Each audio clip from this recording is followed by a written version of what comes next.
Hello, and welcome back. Thank you for keeping it retro while we've been um, away. Anyway, today we're going to be doing another reaction to yet again another screen kill count. So far, I've been keeping track, and we are up to 27.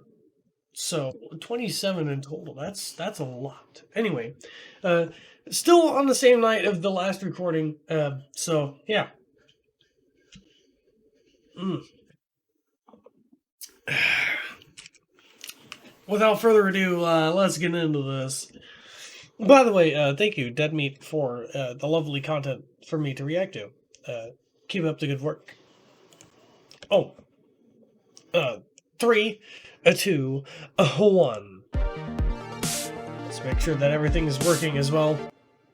Welcome to the Kill Count, where we working. tally up the victims in all our favorite horror movies. I'm James A. Janice, and today we're looking James at Scream A. 4, Janice, released in yes. 2011, and the last film directed by Wes Craven before his death in 2015. Scream 4 is a movie that by many accounts isn't necessary. The original 3 films position themselves as an open and shut trilogy, each installment commenting on tropes in the various stages of a horror franchise. Why make a 4th film, especially 11 years after the last one? Well, because since 2000, when Scream 3 came out, many horror classics were getting rebooted and remade, and thus Scream 4 was created to comment on what happens when franchises are brought back from the dead. It also comments on series that run themselves into the ground, with the fictional Stab franchise going on 7 installments at this point. Sidney, Gale, and Dewey are reunited in the place where it all began, Woodsboro, California, when a brand new slew of murders start cropping up. Rounding out the cast is a bunch of fresh young faces, all eager to get killed. Speaking of which, let's get to them. Exactly. The movie begins as many of the others do, with a phone call. Sleepover pals Trudy and Sherry get harassed by our old pal Ghostface after chatting about the current state of the horror genre. It sucks. It's not scary. It's gross. I hate all that torture porn shit. In no time at all, literally less than 4 minutes in, they get killed. Ghostface jumps out and stabs Trudy in the chest with the only weapon he's ever shown proficiency in, the hunting knife. It was always a retractable blade in the original 3, but this film uses a CG blade instead. I never noticed. A second Ghostface pops out and slits Sherry's throat and then runs away, letting her do a nice dramatic death slide in the corner as we're left wondering why neither of these actors were well-known stars. Kinda breaking the trend there, aren't you, Scream 4? Well, not actually, because it turns out that this is Stab 6. That's right, none of that was real. But movies aren't real in general, so I'm still putting those kills on my list. Watching Stab 6 are Rachel and Chloe, who are played by 2 actors we do know, so that makes us feel a lot more at home in this series. Rachel's not a big fan, though, talking mad shit about Stab. A bunch of articulate teens sit around and deconstruct horror movies until Ghostface kills them one by one. It's been done to death. Wait, that sounds a lot like...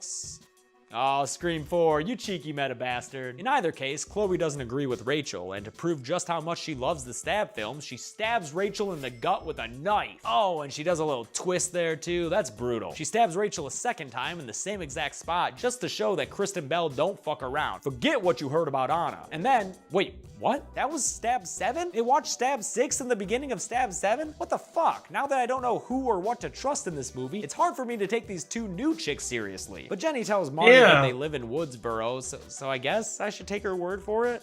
Or maybe I shouldn't, since Marty gets a phone call and it turns out it's just Jenny fucking with her. The combo's cut short after Marty yells out over the phone, and Jenny comes downstairs to find her phone on the floor and the lights out. Spooky scary. Marty's body then flies through the window, giving us our first quote-unquote real kill in the movie. Looks like she was stabbed in the gut? I mean, that's a pretty safe bet. It's kind of the only thing Ghostface does. He pops in to say hello and chases Jenny up the stairs, but since she doesn't keep bicycles on her staircase, like any self-respecting horror film heroine, he manages to catch up with her and stab her in the back. She crawls away, but before she can get out of the garage, he crushes her with the door in an homage to Tatum's death in the original. He finally puts a real end to the real opening sequence of this movie with a trademark knife slash. At this point, I'm still so shook from those fake-out beginnings that I'm half expecting Wes Craven to take off the Ghostface mask, flip me the bird, and thank me for my money. But no, we're in it for real now. In fact, we're back in Woodsboro, where there's Ghostfaces hanging everywhere in very poor taste. Sydney's here too, but she's just visiting, kicking off a book signing tour for her written experience of the Scream situation. Dewey, on the other hand, lives here and has finally become sheriff. He's got a deputy of his own now, Deputy Judy, and she definitely wants to get down and dirty with the douchebag. You're not cheating on your wife if you eat my lemon square. Yeah, maybe not technically, but I've seen Gal in action enough times to know I wouldn't want to be on her bad side. Even if she is having a hard time of it lately, bored as hell in Woodsboro, quietly envious of Sydney's success and experiencing a nasty bout of writer's block. But this is the old guard. We're here to talk reboots and new ideas, and Youths like Sydney's cousin Jill. She's headed to school with her friends, the cool-ass Kirby, played expertly by Hayden Panettiere, and this chick Olivia, who happens to live next door to Jill. Jill gets a call from Ghostface, and he asks her the same old question. What's your favorite scary movie? So actually, I guess you can forget what I said about Fresh Ideas. She get to school and talk to these weird-looking cinema it's club a classic nerds, Robbie line. and Charlie. I mean, you Robbie gotta looks have weird it. because he has a little headset webcam thing that he uses to live stream 24/7. How does he afford that bandwidth? And Charlie looks weird because he's played by a Culkin. We also meet Jill's boyfriend. She's mad at him because plot reasons. Dude has no personality, so don't feel bad if you lose him in the white bread section of the grocery store. At Sydney's book signing, she reunites with Gal and Dewey, a round of hugs on the house. But when Dewey and Judy call the phone involved in last night's murders, it's discovered in the trunk of Sydney's rental car along with a knife and some bloody pictures. The police get down to business doing what will surely be an inept investigation, and although Gal wants to help, Deputy Judy pulls a power move and doesn't let her. This causes a bit of marital strife between Gooey. Can that be their couple name, Gooey? When Dewey refuses to budge, Gal decides to go rogue and get back to journalism so she can get her groove back. Oh, and Anthony Anderson is here. Hold tight, dude. Blackish is just a few years in your future. That night, Sydney goes to hang out at Jill's house. And Blackish is actually Kate, which not a would bad be show Maureen's either. sister, right? Her mom was my sister. Right. Boyfriend guy appears in Used to Jill's watch room, that on freaking the her out a Rex bit Report, and giving actually. Sydney some serious Billy Loomis vibes when she walks in on them. She says goodnight to Jill, and on her way to bed, Judy comes out of the shadows to get real creepy with Sydney, telling her that they went to high school together and that she always noticed Sid, even if Sydney never noticed her. I know this is a classic Scream move to make everyone look suspicious. Everybody's a suspect! Yeah, Randy, I know, alright? But I just feel like in this movie and the last one, the writers went out of their way to make a bunch of characters weird red herrings. Cause yeah, spoiler alert, Judy's not the killer. Also not the killer are these two cops who are staking out Jill's house to keep an eye on Sydney. Anthony Anderson's character Perkins is a little pervy though. She can live next door to me. Dude, we just saw that chick come home from high school. She is a high school girl. You're like 40.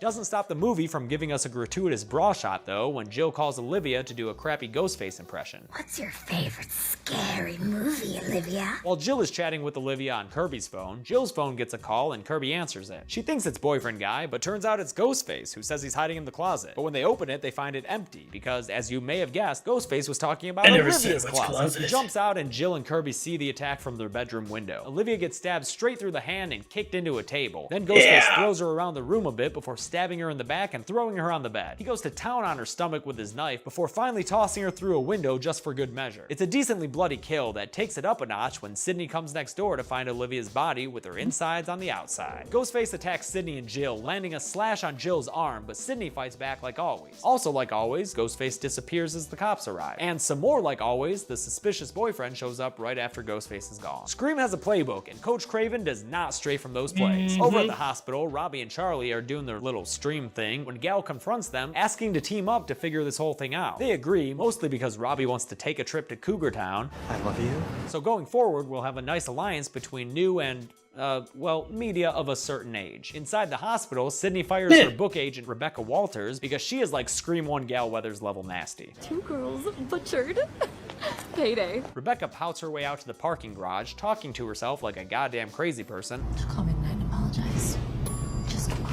Before her soliloquy is interrupted by a phone call. Guess who it is? It's Ghostface. When she tries to run back inside for safety, she discovers that Ghostface has somehow locked the door and also made that handle super weak, so she's trapped against a wall when he storms her and stabs her in the gut. She takes a while to slide down against the wall and die. And if she wasn't fully dead then, she definitely is after Ghostface chucks her from the building and she crashes into this news van. Yeah, go ahead and check for a pulse there, Mountain Dewey. I'm thinking she left it 4 stories up. The next night, there's a stab movie marathon that Jill's not allowed to go to, so she stays home and chats with Sydney about what it's like being a final girl. Kirby goes to the Stabathon though, because I guess this city doesn't care about highly publicized parties where high schoolers go to get drunk. I do enjoy the people dressing like Dewey and Gal though. Real Gal's also there, slipping into a Ghostface mask to pull her tried and true hidden camera trick, putting a number of webcams all over the party barn. When she gets to her car and starts logging though, she watches as her webcams get covered up by a Ghostface. She heads back inside because she's just gotta get that drunk high schooler footage, yo. And then she finds a second camera not set up by her. Ghostface comes from behind and attacks her, successfully stabbing her in the shoulder. But Dewey shows up and shoots Ghostface away, and Gal looks like she'll be just fine, because there's no way this franchise has the guts to kill off Courtney Cox. While doing a perimeter check, Officer Cox notices that Jill's window is open. When he goes back to Officer Perkins to relay the information, Ghostface runs up and stabs Hoss in the back. It's a simple kill, like most of these are, and all it does is leave me wondering why they wasted Adam Brody in a 2-bit cop part that got killed so unceremoniously. And you're probably like, dude, they're wasting Anthony Anderson too, and you're right to some degree. I mean, he is the next one dead when Ghostface stabs him in the forehead. But check it. Ghostface takes the knife out and Perkins gets out of the car. Bleeding from his fucking brain, he wobbles around for a little bit, blinded by blood, but still swinging a few punches before finally falling down to his death. This may seem improbable, but Craven based it on a real-life incident, and I think it's freaking great. Inside the house, Sid is all jumpy and gets scared by Kate coming home from a grocery run at the most suspicious hour possible. This is the kind of shit I'm talking about. Why would she be shopping right now? Whatever. The phone rings and Sydney answers it, and yeah, of course it's Ghostface. Hey Sid, maybe try not answering the phone sometime, huh? Maybe just let the machine get the next one. Ghostface threatens her family, so she runs upstairs and finds Jill has flown the coop, apparently picked up by Kirby to head to that party. When Sid and Kate try to peace out, they're attacked by Ghostface, who they successfully lock out of the house, but Ghostface still manages to stab Kate in the back through the mail slot. Man, mail slots and landline phones? This may be a modern upgrade to the franchise, but part of it's always gonna be stuck in the 90s. Judy shows up, but Sid doesn't trust her, so she GTFOs to go find Jill. Jill's chilling with Charlie and Robbie at Kirby's house. And hey, look who's here, the boyfriend character guy. He claims Jill texted him to come over, but she says no, she ain't got her phone. She leaves the room to go get it, with boyfriend guy leaving shortly after. Because whodunits only work when characters are split up and in constant motion. Charlie and Kirby continue the movie marathon and go to make out before boyfriend guy interrupts them. Thanks, dude. Just because you can't get any doesn't mean you got a cock block. Charlie storms off with blue balls while Hayden Panettiere sits on the couch and does some amazing face acting, solidifying herself as the most enjoyable new person in the cast. Get out of my house! Meanwhile, Robbie's out back drunkenly vlogging when Ghostface comes out of the house and stabs him in the chest. He tries to run away, but Ghostface catches up to him, getting him once more in the back and knocking him to the ground. Robbie tries a bullshit excuse to survive. You can't, there's rules. I'm gay. I'm gay. But it doesn't work because, obviously. Ghostface stabs him once more and Robbie ends up stumbling to his death on the front porch. I don't know where they came up with the whole gay people live in reboots thing, but it's still pretty forced. Right before Robbie died, Sydney showed up, so she, Jill, and Kirby are now on the run from Ghostface. Jill hides underneath the bed upstairs, while Sydney and Kirby end up running into the basement. Charlie shows up outside the basement patio door, but Sydney admonishes Kirby not to let him in if she can't trust him. So he's left out in the cold as Ghostface attacks him, and then as Sydney and Kirby watch, the screen cuts to black. Was that supposed to be him turning off the lights? Like what lights? He made it pitch black? Nah man, that was a simple editing cut and it feels real cheap there. The lights come back up, aka the editor dissolves back into a shot, and Charlie's tied up in a very Orthian fashion. Sydney runs off to try to take care of business while Kirby plays Ghostface's trivia game. She thinks that she answered his brain buster correctly, so she goes outside and unties Charlie, so everything's great, right? Wrong! Charlie fucking stabs her in the stomach because Charlie's a Ghostface! Oh shit! Charlie gives her his reason. 4 years of classes together, and you notice me now? Showing he's just one of those classic whiny nice guys. Then he stabs her again and tosses her body down to the ground. Interestingly enough, Wes Craven himself said Kirby was a possible survivor, but in light of his passing and my hopes that they won't continue the franchise without him, I'm just gonna add her to our list. Back inside, Charlie attacks Sid and holds a knife to her throat. She gets away, but then another Ghostface stabs her in the gut. Any guesses on who it is? Anyone? Last chance. It's Jill. I saw it coming, but maybe it was a fun twist for you. Jill and Charlie have been recording all their kills, and they're gonna upload them and make them traceable to boyfriend guy, who they're planning on framing because, you know, framing someone is just part of the Scream handbook. And we do not stray from the handbook when making a Scream. Jill likely ends boyfriend guy's boyfriend life by shooting him in his boyfriend dick. Ouch, that's got a boyfriend hurt. Then she puts one in his head, making our 13th kill. Sorry, what was it again, man? Travis? Travy? Whatever. Boyfriend guy. Charlie and Jill are getting really into the whole reboot angle. We're the innocent victims, Sydney and Randy. Their whole thing is that they want to be famous, and they think surviving a murder spree that people have seen video footage of will make them America's darlings or some shit. Charlie, hate to break it to you, you're never gonna be anyone's darling. That is not a happy Jill face. To pay even more homage to the original movies, Charlie and Jill bring back the classic Billy Stu stabby stab fun times to make themselves look like victims. Charlie psychs himself up to get stabbed in the shoulder, but Jill ain't playing around, and she stabs Charlie straight in the heart. Turns out her plan is to make Charlie seem like one of the killers after all and be famous all on her own. Tough break, Charlie, but for someone so well steeped in the mythos of these movies, you should have known the second fiddle villain always gets backstabbed. Jill stabs Sid in the gut again, and she falls down, and I actually thought maybe they killed her, but nope, they didn't. Spoiler. Then Jill goes around methodically making herself look like a survivor, and it's kind of fun to watch. She scratches her face and pulls out her hair with boyfriend's hand, then stabs herself against the wall with the knife. As if that wasn't enough, she smashes her head against a picture and fucking stage dives into a glass table, before finally collapsing next to Sydney for a really nice Facebook cover photo. Dewey and Judy finally arrive, seeing all the carnage and getting take your hat off level sad. Jill is carted out on a stretcher where she gets a taste of the adoration and fame she's always wanted. But she comes off her high in the hospital when the Dewmeister drops this bombshell on her. They think Sydney just might make it. He leaves her bedside, and Jill wastes no time sneaking into Sydney's room to finish the job. And because this is Scream, she has to make a horror movie reference as she does it. Who are you?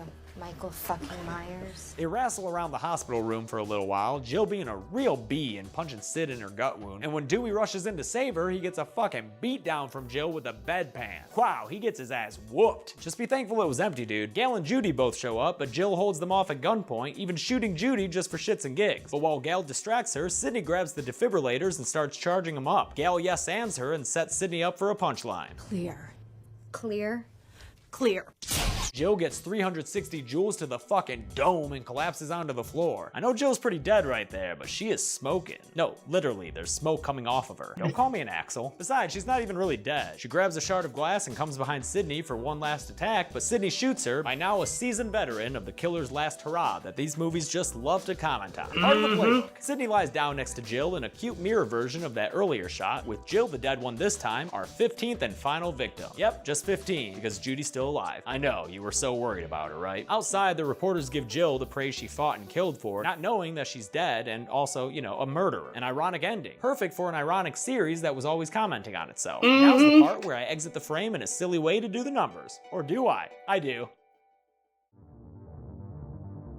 15 people died in Scream 4, significantly more than any of the original trilogy, even though 3 of the kills were fictional characters. In a kill count first, more women were killed than men, with 10 of the victims female and only 5 of them male. A pretty stark gender imbalance. So again, really interesting. And the fact that he goes through the runtime of 110 minutes, all the kill Scream 4 had a counts kill and stuff. on average. Or like, he has to like sit down and watch these films, you know, to actually sit down and comment like he does. And it's great. I love it.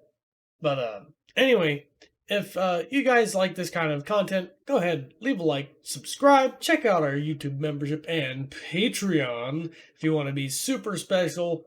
And until next time, keep it retro, and bye-bye.